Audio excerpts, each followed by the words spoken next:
Hello students, मैं Abuzar sir. स्वागत है आपके अपने YouTube channel Abuzar study centre में। तो आज का जो मेरा टॉपिक है वो क्लास 9th के एनसीईआरटी मैथमेटिक्स प्रश्न एनसीईआरटी मैथमेटिक्स अध्याय 1, जिसका नाम है संख्या पद्धति यानी नंबर सिस्टम। अगर आप क्लास 9th में हैं तो आज का वीडियो आपके लिए बहुत ही महत्वपूर्ण होने वाला है। ठीक है, तो संख्या पद्धति या नंबर सिस्टम में कौन कौन सी संख्या आती है उसके बारे में आज हम लोग अध्ययन करेंगे। तो संख्या पद्धति यानी नंबर सिस्टम में जो पहला संख्या आता है उस संख्या का नाम है प्राकृत संख्या। प्राकृत संख्या, प्राकृत संख्या को इंग्लिश में बोलते हैं नेचुरल नंबर। नेचुरल नंबर, प्राकृत संख्या यानी नेचुरल नंबर। कौन कौन संख्या होता है प्राकृत संख्या में? प्राकृत संख्या में आता है 1 2 3 4 5 डॉट डॉट डॉट अनंत तक। 1 2 3 4 5 6 डॉट डॉट डॉट अनंत तक, ये सब संख्या प्राकृत संख्या है। और इसमें दूसरा जो संख्या आता है उस संख्या का नाम है पूर्ण संख्या। पूर्ण संख्या, पूर्ण संख्या को इंग्लिश में हम लोग बोलते हैं इवन नंबर। इवन नंबर, पूर्ण संख्या क्या होता है? 0 1 2 3 4 5 डॉट डॉट डॉट अनंत तक। इन प्राकृत संख्या 1 2 3 और पूर्ण संख्या 0, यानी 0 को छोड़कर बाकी सभी संख्या क्या है? प्राकृत संख्या। तो ये भी ऑब्जेक्टिव में पूछा जाता है, क्या सभी पूर्ण संख्या प्राकृत संख्या होती है? तो यहाँ पर आप देखेंगे 0 को छोड़कर सभी जो संख्या है वो क्या है? प्राकृत संख्या। लेकिन अगर पूछे क्या सभी प्राकृत संख्या पूर्ण होती है? तभी नहीं होगा। लेकिन सभी क्या बोलते हैं? सभी प्राकृत संख्या पूर्ण संख्या होती है, लेकिन सभी पूर्ण संख्या प्राकृत संख्या नहीं होती। यानी सभी प्राकृत संख्या पूर्ण होगी लेकिन सभी पूर्ण क्या होगा? प्राकृत नहीं होगा। तो हम लोग पहले पढ़े प्राकृत संख्या जिसको इंग्लिश में नेचुरल नंबर बोलते हैं, और दूसरा हम लोग पढ़े पूर्ण संख्या जिसको इंग्लिश में बोलते हैं इवन नंबर। ठीक है, उसके बाद अगला जो आता है, अगला इसमें आता है उसका नाम है पूर्णांक। पूर्णांक जिसको इंग्लिश में बोलते हैं इंटीजर्स। इंटीजर्स, पूर्णांक जो है दो प्रकार के होते हैं। पूर्णांक दो प्रकार के होते हैं। पूर्णांक दो प्रकार के होते हैं।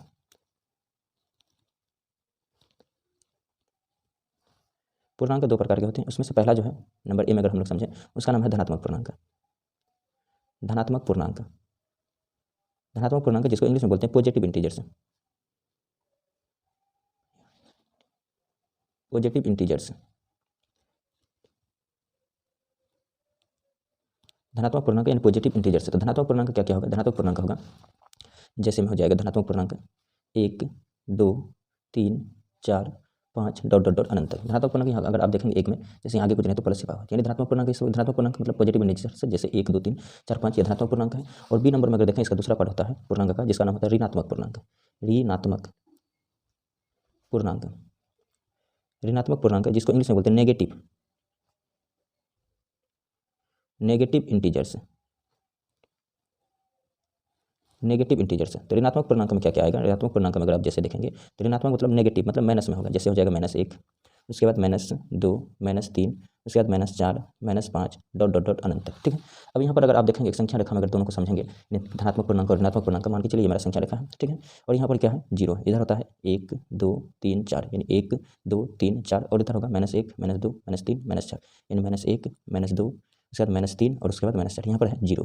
अब यहाँ पर अगर आप देखेंगे इस संख्या रेखा में, यहाँ पर देखेंगे इधर जो है 0 से इधर वाला संख्या नेगेटिव में है, इसको बोलेंगे ऋणात्मक पूर्णांक, और इधर वाला पॉजिटिव में है, इसको बोलेंगे धनात्मक पूर्णांक। अगर यहीं आप अगर तुलना करेंगे, अगर तुलना करेंगे 1 और इसमें -1 में, अगर आप तुलना करेंगे 1 उसके बाद क्या बोलते हैं -1 और 1 में अगर आप तुलना करेंगे बोलेंगे कौन बड़ा है? तो यहाँ पर बड़ा हो जाएगा 1 वाला। ठीक है, अगर वहीं आप 2 और -3 की तुलना करेंगे, 2 और -3 में अगर बोलेंगे बड़ा कौन है, तो जाहिर सी बात है पॉजिटिव वाला बड़ा होगा। यहाँ पर देख सकते हैं आप संख्या रेखा में, इधर देखेंगे पॉजिटिव और यहाँ पर नेगेटिव में -3 इधर है, तो यानी -3 जो है 0 से भी छोटा है। -3 क्या है? 0 से भी छोटा है। ठीक है, उम्मीद करते हैं आपको धनात्मक और ऋणात्मक पूर्णांक समझ में आया। ठीक है, धनात्मक और ऋणात्मक पूर्णांक के बाद इसमें जो अगला ये आता है उसका नाम है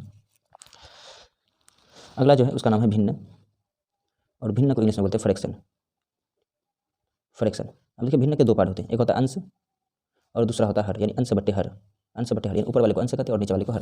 फ्रैक्शन यानी क्या बोलते हैं? भिन्न, यानी फ्रैक्शन। फ्रैक्शन के दो पार्ट, एक होता है अंश और दूसरा हर। ऊपर वाले को बोलते हैं अंश और नीचे वाले को बोलते हैं हर। जैसे में अगर बात करें, जैसे में अगर हम बात कर ले, जैसे में बात कर ले 5/2, 5/2 में अगर अंश की बात करें तो ऊपर में 5 तो 5 हो गया अंश और 2 क्या हो गया हर। उसी प्रकार हो जाएगा -2/3। अब देखिए फ्रैक्शन में प्लस माइनस कुछ भी हो सकता है। ठीक है, फ्रैक्शन यानी भिन्न -2/3, अगर कोई बोलेगा अंश तो -2 और हर क्या 3। ठीक है, फ्रैक्शन यानी भिन्न अंश बट्टे हर। उसके बाद हो जाएगा 1/2 -3/4 इत्यादि इत्यादि। ये सब क्या है? ये सब है मेरा फ्रैक्शन, यानी जिसको हिंदी में बोलते हैं भिन्न। ठीक है, फ्रैक्शन के बाद अब जो है नंबर सिस्टम में जो अगला संख्या आता है उस संख्या का नाम है परिमेय संख्या। उस संख्या का क्या नाम है? परिमेय संख्या। तो आइए हम लोग परिमेय संख्या को समझते हैं। देखिए परिमेय संख्या, परिमेय संख्या, परिमेय संख्या इंग्लिश में बोलते हैं इसको रेशनल नंबर। Rational number. अब देखिए परिमेय संख्या, इसका परिभाषा होता है जिस संख्या को P/Q के रूप में व्यक्त, जिस संख्या को P/Q के रूप में व्यक्त किया जा सके उसे परिमेय संख्या कहते हैं। परिमेय संख्या कहते हैं जिस संख्या को P/Q के रूप में व्यक्त किया जा सके उसे परिमेय संख्या कहते हैं। अब इसमें एक कंडीशन है, एक कंडीशन ये भी है जहाँ पी तथा, जहाँ पी तथा क्यू पूर्णांक हो, जहाँ पी तथा क्यू क्या हो, पूर्णांक हो, एवं q does not equal to zero, यानी क्यू का मान जीरो नहीं होना चाहिए। यानी जिस संख्या को पी बटे क्यू के रूप में व्यक्त कर सकते हैं उसको हम परिमेय संख्या कहेंगे। जहाँ यहाँ पर कहा है पी तथा क्यू क्या पूर्णांक हो, लेकिन क्यू का मान जीरो नहीं होना चाहिए, यानी q does not equal to zero. अब यहाँ पर सबसे पहले हम समझ जाते हैं कि परिमेय संख्या के अंतर्गत कौन कौन संख्या आएगा। तो जैसे में अगर हम बात कर लें, जैसे में आ जाएगा आपका 1 आ जाएगा, 2 आ जाएगा, उसी प्रकार -3 आ जाएगा, -5 आ जाएगा, ठीक है।